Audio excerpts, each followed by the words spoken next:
Yeah, so I earned credits for, a guy who stayed for 9 nights in my Tora Williams apartment, and I used those credits to stay in Berlin. Wait, so you got 9 credits though, right? Yeah, and so it doesn't matter if you have a 1-bedroom studio or you have a mansion, right? Like a credit is a night, and it's equal. Ooh, I like that too. So the platforms, getting rid of class. Yeah, it's like the class goes away. It's just about people who need a place to stay in a mansion and somewhere. We want to stay in a mansion.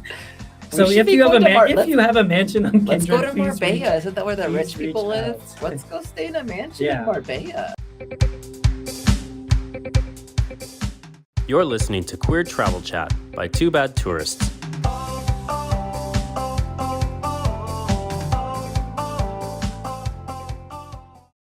Hi everyone, welcome back to another episode of Queer Travel Chat. I am one of your hosts from Two Bad Tourists. My name is Auston. Joining me in our podcast studio in Madrid, as usual, is David. Hello, I'm here too, and I forgot that I shouldn't be wearing gray for the video because the background is gray. Oh yeah, so you're kind of blending in. It's a very gray screen on my side over here. We won't put a green screen effect because otherwise you would just be a floating head. That'd be kind of funny. We haven't recorded in about a month, so what have we been up to this past month? Well, actually, it's basically turned from winter to spring. Because I think our last podcast I was wearing long sleeve, and so during winter I'm always making sure I don't wear the same long sleeve shirt multiple times. Yeah, now you're like short sleeve. Now I have enough short sleeve shirts. It's Labor Day here in Spain too, so everyone's out. It's a nice day out, and we're ready to. It's Friday, and we're ready to get out. Yeah, we're ready to clock out early today. Yeah. But since we last spoke, my aunt and uncle came to visit from the States, from Texas, and we did they did sightseeing. I just went on a food tour with them to do the eating and drinking. That was you fun. Came with us too, yeah. Because you know them quite well as well. So of course we did a Devour food tour, lots of fun. And then last weekend we did an event which is called Pinta Malasaña, where like in the neighborhood of Malasaña where we live, all of the where we both live but in separate houses. That's true. Yeah. So all the shops that have like the security gates that close, like they'll paint those. Like the metal doors. Yeah, the metal doors. So the different artists paint them. And it was on a Sunday, so it was a perfect Sunday fun day plan set on terraces. Our sister here, my sister. As you just said, we don't live together. Our sister. I mean, she's practically our sister. I had friends visiting from Chicago who we know well as well. So it was fun to do some terrace hangs. And in about 2 weeks, we start a Barcelona trip, our group trip. Woo-hoo. So it'll be our 4th or 5th time, I think 5th. I think it's number 5. So you're not going on it this year, but our amazing trip leader, Richard, will be there with us. He and I are going to lead the group of 16 guests. So I'm actually starting to look way forward to it. All the work is starting to feel done. So now we can switch to enjoying the 7-day trip. So exciting. Lots going on, and it's going to be warm soon. So it's already warm. I'm in shorts and t-shirt if you're watching on video. Well, let's get into our topic today. We're going to be talking about Kindred, which is a relatively new home sharing platform. For some more context on the matter, short-term rentals have completely changed the way people travel. Of course, we're all aware.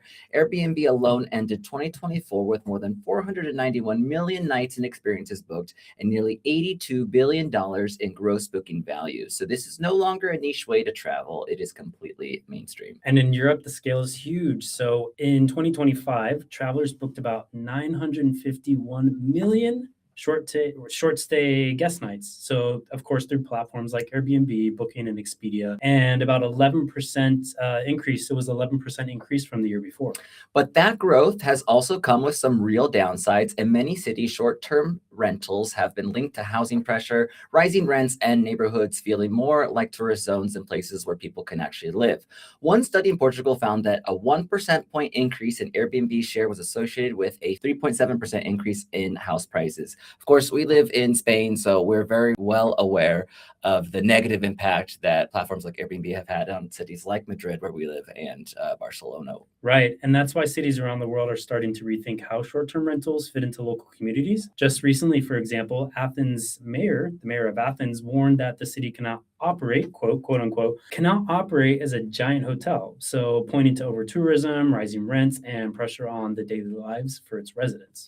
I also just read that Greece is changing a lot of their like beachfronts, like banning having like chair rentals there and like businesses so they can just keep more natural beaches, Oh, which is interesting. like, I like this positive change that Okay. is going on. So anyway, today we're talking about a different kind of home sharing model, Kindred. It's not about investment properties or turning neighborhoods into hotel districts. It's a members only community where people share their real homes. Exactly. So think that the members are verified, everyone participates as both a host and a traveler, and the model is built around credits and reciprocity instead of paying for a host to stay for a night. So we're going to talk about how Kindred works and what's different about it versus the short-term rentals like Airbnb. It might be a more thoughtful way to travel.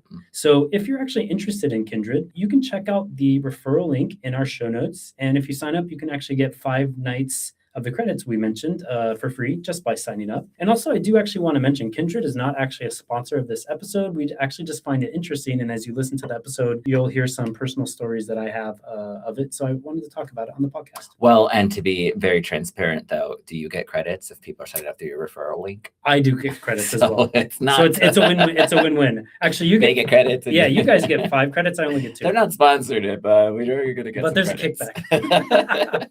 Thanks for the transparency. Before we get into it, if you like the show, please subscribe to it on Spotify, Apple, YouTube, or wherever you listen. Also, be sure to leave a 5-star review if you enjoy our episodes. Plus, if you're watching live on any social media platform, feel free to leave us a comment or share the episode with your friends. You can follow us on social media. We're always at Too Bad Tourist. So we'll get right into the episode in a second. But first, a quick shout out to actually one of our sponsors for real of this episode, Detours.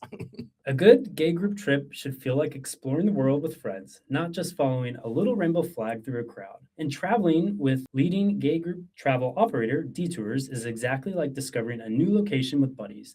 They design small group adventures that balance curated experiences with plenty of freedom to explore on your own terms. With more than a decade of experience crafting LGBTQ plus trips around the world from Europe to Asia to South America, Detours focuses on authentic local connections, flexible itineraries, and welcoming group dynamics led by passionate trip leaders. Their website is packed with glowing feedback from their guests, and here are just 2 examples. Detours perfectly balances planned activities with free time to explore. It never feels rushed or rigid. I made lifelong friends on my Detours trip. The sense of community is incredible. We actually chatted with Miles and Daniel from Detours in Season 5, Episode 8 of Queer Travel Chat, so you can hear more about how they design their trips there. If you're ready to travel differently, check out the link in our show notes to explore upcoming Detours adventures. So let's get back to our topic of Kindred, because when I first heard about it, I was kind of like, okay, how is this not just Airbnb or also couch surfing, Right. which if you don't know about is another fun way to travel. But what's the whole idea with Kindred? You know more about it. I do. So Kindred, like I said, it's actually a members only program. So you have to be accepted into it. So there's an application and it's a home sharing community, which already makes it feel a little bit more curated and intentional. So it's not just anyone listing a random property. You actually have to apply with your home and you have to get accepted. And you have to offer your home as a host. Yeah, I've read all about it online, and I think that's a huge part of what makes it feel different. Everyone on the platform is verified, and more importantly, everyone has to host their own home in order to travel. So it's not like people are running a bunch of investment properties, which has become a big problem with Airbnb in cities like our own Madrid. It's real people who are actually sharing their actual homes. Exactly. So around 90% of the homes listed on Kindred are primary residences, which means you're staying somewhere that actually feels like someone's home. It feels lived in and it feels personal. It's more like stepping into someone's life for a bit rather than staying in a generic rental. And the way you actually pay for it for the stays is also really interesting. It's all based on credit. So 1 night equals 1 credit, and you earn credits by hosting people in your own home. Yeah, so I actually love this because you can't just go in and buy your way into the system. You actually have to participate. It keeps things more equal and community driven. And also one thing I really love is you have to be accepted into the program and a host. So it sort of creates this community of open-minded people. So by default, you have to be willing to let strangers into your home when you're not there. It's not for everyone. Right? It's not for everyone, but for the people that it does create, it's the type of people who are open-minded and who actually appreciate like the sharing with strangers and sort of the community-driven approach. Yeah, and so going more into the sharing, you don't have to have credits. If you don't have enough credits, you can do a direct one-to-one home swap. So again, getting more intimate and of a particular mindset of people who are going to be into this sort of home sharing. Exactly. So I'll give you a quick example. So earlier this week, a girl from Lisbon wrote me and said, hey, I'm interested in visiting Madrid in May. Would you want to swap? And so the idea is like, maybe if I have flexibility, I could go stay in her house and then she could come here. So that's one way you can do direct swaps and you don't have to build up credits. And especially for someone in your position, a lot of people nowadays who are working remotely, like you can do it on a whim, especially when it's not that far. I mean, Lisbon for you is nothing. I could buy a flight for 80 euros round trip and go spend the week in Lisbon. And get out, like, don't even have to take a day off work, but then get out of the city you're always in. So the swapping, like the direct swaps is a little bit maybe more spontaneous, or you have to kind of be more open to different proposals. But then credits work, of course, when you just build up a bank of credits and you can go and stay in someone's house when they're not going to be there because maybe they're on vacation. Yeah. But they don't have to stay in your It's home. good how it works.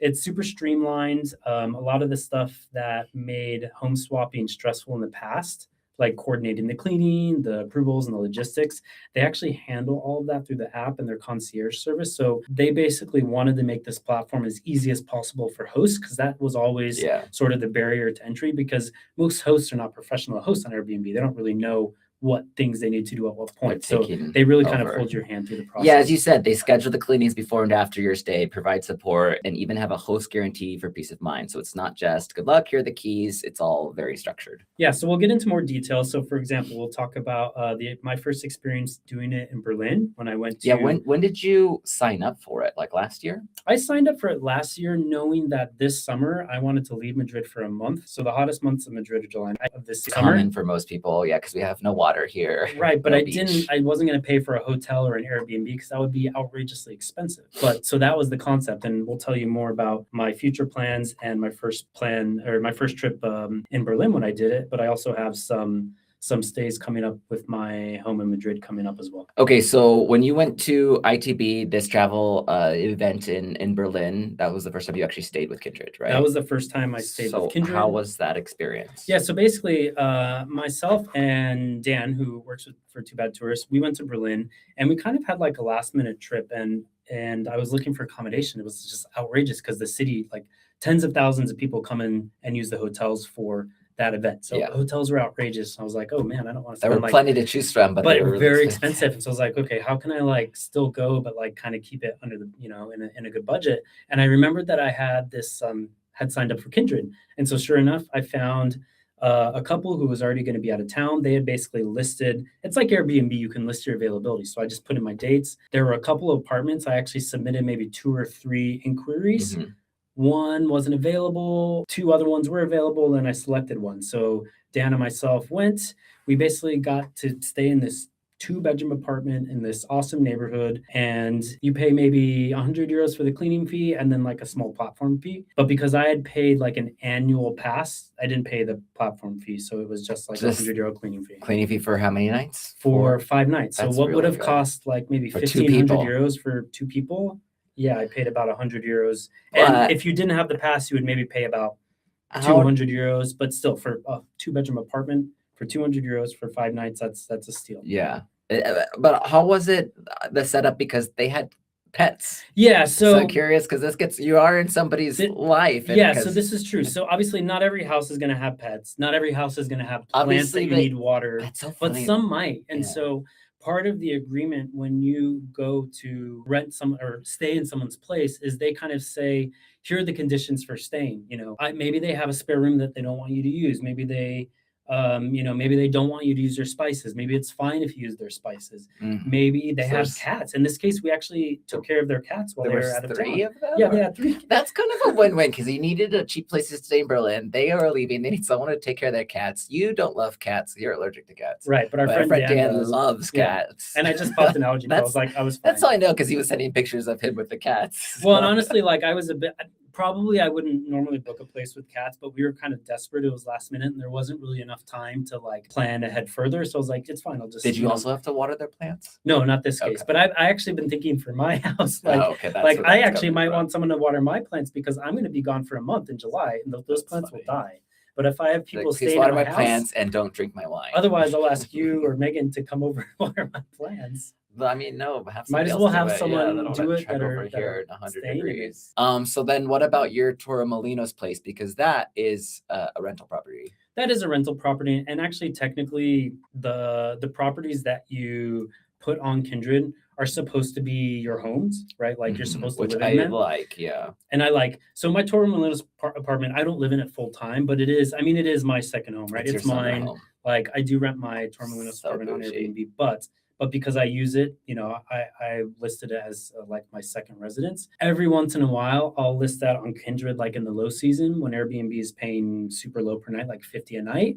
Then I bank up like 10 nights. And then I can use those 10 nights. Otherwise, it would have been really expensive. Are the credits to you, Auston, and not credit to Madrid house, Torremolinos house? They're to your account, to Auston. So, okay. Yeah, so I earned credits for, a guy who stayed for 9 nights in my Torremolinos apartment, and I used those credits to stay in Berlin. Wait, so you got 9 credits though, right? Because So it doesn't matter if you have a 1-bedroom studio or you have a mansion, right? Like a credit is a night, and it's equal. Ooh, I like that too. So the It's getting platforms, rid of class. yeah, it's like the class goes away. It's just about people who need a place go to stay in a mansion and somewhere. we want to stay in a mansion.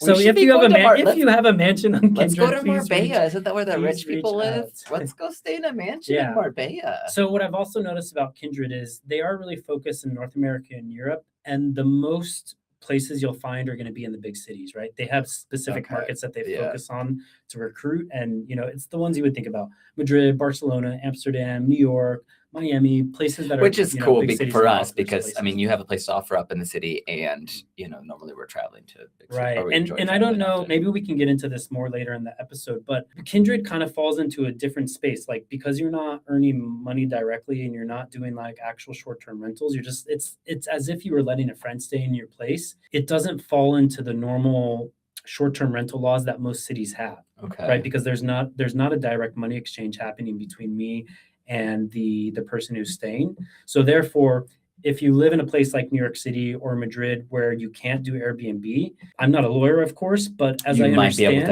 actually still you might do- actually legally be able to do Because this. it's home swapping. Yeah, and if you think about it, those laws are designed they want to prevent like, an apartment building from having people checking in and out all the time, creating disturbance. Or the Airbnb rentals are you taking units from the locals. Exactly. Yeah, that's so. But if Right. you're already a local who lives in that house and you're leaving for a week, Exactly. It's not creating the same problems. And at the most, I'm only going to swap my house 2 or 3 times a year. So it's not creating the same problems that short-term I'm rentals sure you and can Airbnb do. contact Kindred and ask them about those details. I'm also curious about like the taxes. They do. on I've read this. it on their website. So they kind of say the same thing. While they're not lawyers, they understand that this is not the same. They do Yeah. have a section on their website that addresses And then that. taxes though as well, because you have to pay taxes on your Airbnb. Yeah, you're income, not but earning this, no taxes You're not because paying there's taxes on a credit. Yeah, the only payment that actually happens is you pay for the cleaning fee, and you're then, not earning and then any you money. pay for the platform fee. Yeah, but you're not earning money, so as the that doesn't host, go to your we earn taxes. no money. Yeah,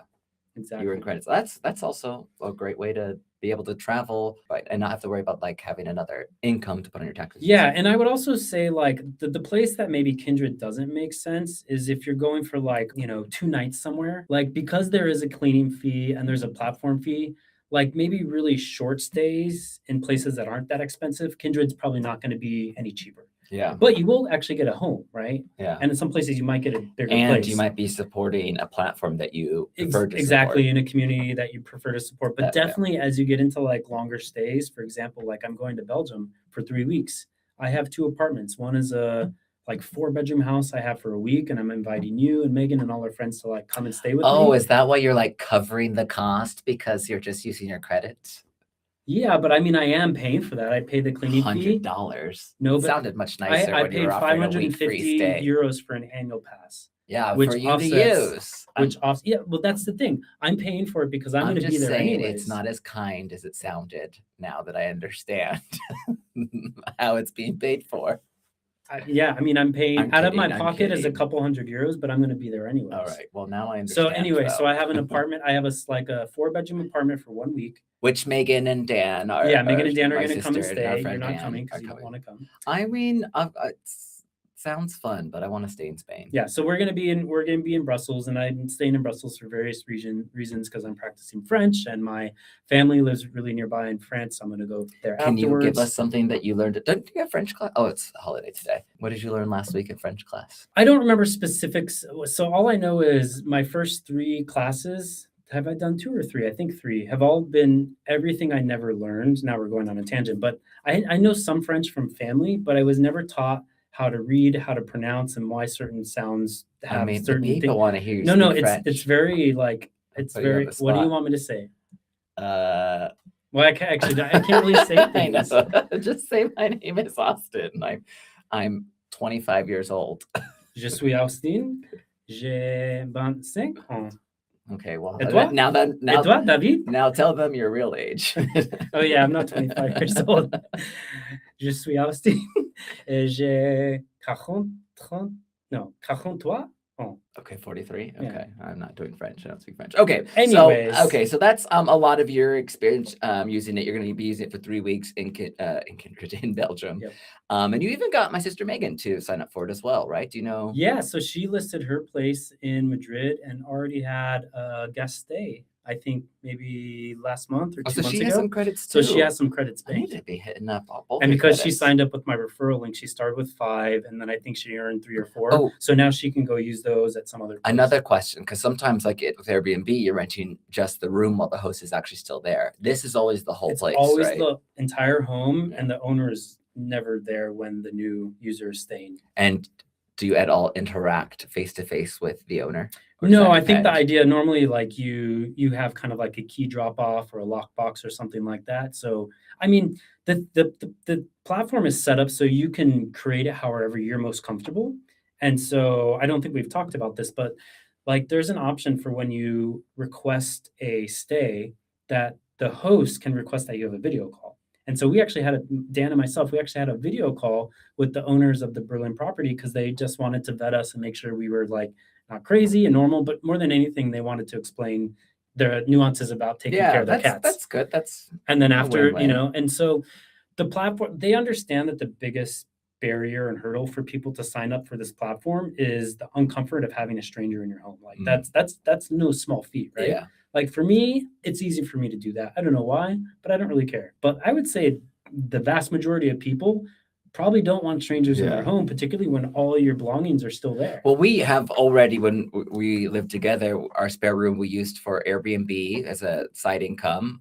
We rented our second, so we're used to having strangers. Yeah. And we traveled with couch surfing, which the idea is that you're staying with people for free on their couch, sometimes in their spare room. And then we hosted a couple of couch surfers as well. So just because in our travel mindset, we've always been used to being with strangers. But yeah, it's not for everyone. Well, yeah, and I would say like if you like this idea and you think like, wow, this would be a great way that I can travel more and travel longer and, save some money, but you're hesitant because you're like, oof, I don't know if I want a stranger in my home. Just don't forget that other strangers are letting you stay in their home and that the platform is like completely reciprocal. Like in order for this whole thing to work, everyone has to be okay with other people staying in their homes. So it's not like with Airbnb where you can be just somebody who is staying in Airbnbs without offering Airbnb. You have to have, that's a really good point. You have to be willing to let strangers in your home in order to stay in someone else's home. So that means, because I have a roommate, which is why I wouldn't do it. And also I'm 4 floors up, which isn't the worst thing, but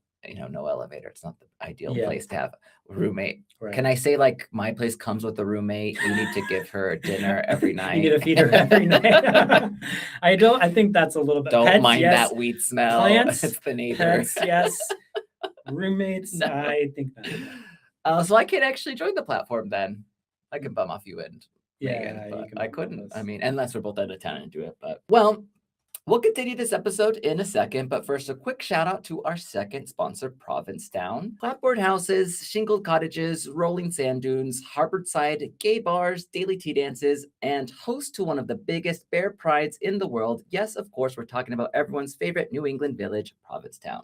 Affectionately known as P-Town, the gayest town on the US East Coast is found right off the tip of Cape Cod. It's actually one of our favorite places in the US, and if you haven't been yet, now's the time. Just as it once drew the first pilgrims to its shores all the way back in 1620, the unassuming town now calls out to LGBT folk. Every summer through fall, it has a diverse calendar of events, including Bears Week, Carnival, Women's Week, Trans Week, and of course, Pride. As well as its quirky New England aesthetic and pretty sand dunes, P-Town offers the world-famous commercial street, where you'll find endless gay bars with amazing drag shows, harborside clubs for sunset cocktails, and iconic tea dances that take place every night of the week. We featured P-Town on episode 13 of this season, which is season 5, so go back and listen if you haven't heard yet. Get yourself a flight or hop on a ferry from Boston and head there this summer. You won't regret it. So check the link in the show notes for more information about what makes P-Town so special and what's happening there this year. Okay, so I want to, get into, as we're wrapping up here, we talked about your experiences, we talked about what it is and how it works, but I want to kind of emphasize why we recommend it. I think we were starting to do so already as we were just chatting. But based off of everything we've talked about, your experience, let's get into why we recommend it. Yeah, so I think for me, the biggest thing is the costs, right? So like I said, I'm going to be in Belgium for 3 weeks, and I probably only paid a few €100 for those 3 weeks in 2 different homes. Yeah, you are very cost mindset. But also, like you said, because I can work remotely, I have the luxury of being able to stay somewhere for 3 or 4 weeks, which is not my home, right? Even if we had to record a podcast, we don't have to be in your studio. We can just sign on here and. Right. Well, I mean, I'm just saying, even today, you could be there now. There's few things that you have to do in person. Yeah, I mean, so basically with Kindred, you're mostly just paying the cleaning fees and the service fees, which makes staying in, really beautiful homes, like mansions, as we talked about. But no, seriously, not mansion. There's every type of property, right? And sometimes they come with cats. So it's not just about the affordability, but it's intentional, right? I feel like there's something really special about staying in someone's real home that we've discussed, and it gives you a deeper connection to the place that you're visiting, the city that you're in. Well, and talking a little bit more about the LGBT community, I actually didn't specify this, but the first place I requested in they said Berlin, no gays. They said no, it was a gay couple, and and there were no gays. No, but that was the cool thing. You could see that it was a gay couple, and they had both their profiles linked, and they had just adopted a baby. Oh, and I was like, oh my god, this is so cool. So that was one of the baby. Reasons why I requested their place first, because I just immediately felt a connection of for course. being gay. Yeah, gays. Yeah. Unfortunately, they couldn't host me, but I thought that was I cool. would be like, do I want these gays in my house? I mean, sometimes they like to party.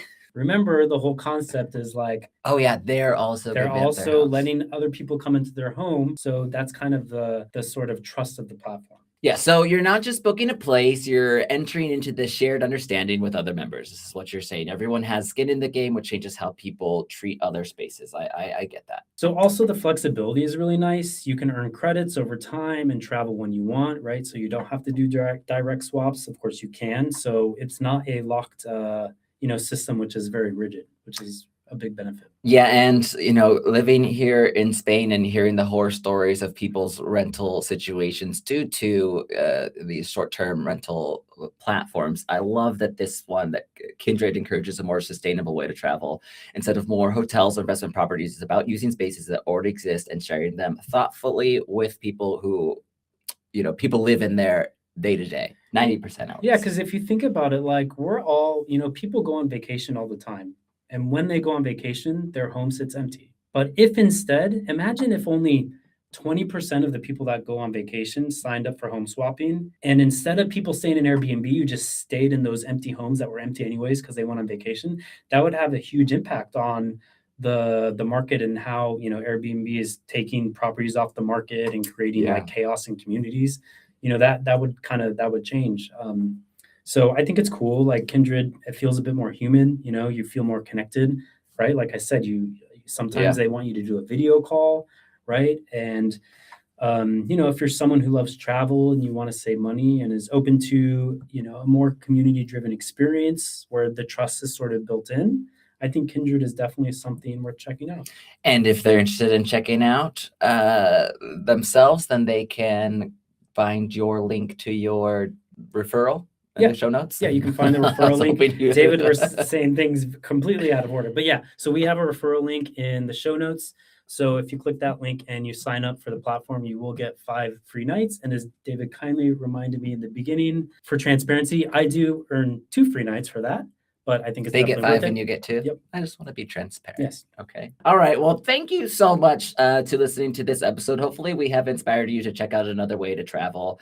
If you like the show, please subscribe to it on Spotify, Apple, YouTube, or wherever you listen. Also, be sure to leave a 5-star review if you enjoy our episodes. If you're watching live on any social media platform, feel free to leave us a comment or share the episode with your friends. You can follow us on social media. We're always at 2BadTourists. And lastly, please feel free to leave us a comment about what you want to hear more of. So what is up on our next episode for Is season it 5? Over yet? Are we done? So as I said, we're in May. It's getting warm. And if you've been a listener Oh yeah, of we don't like to record in the summertime. if you've been It's a listener already of warm. this podcast, I know I'm already actually like, sweating. Yeah. So we purposely do our podcasts in seasons, not because we want to be like cool and like, it's literally because it's so hot in Madrid in the summer and our podcast studio, which is my spare room, doesn't have air conditioning. We have to and we shut can't down. open the window while we're recording because of noise. So it's just god awful hot, like from June. So stay tuned for August. season 6. Stay Are we tuned. getting renewed for season 6? Oh,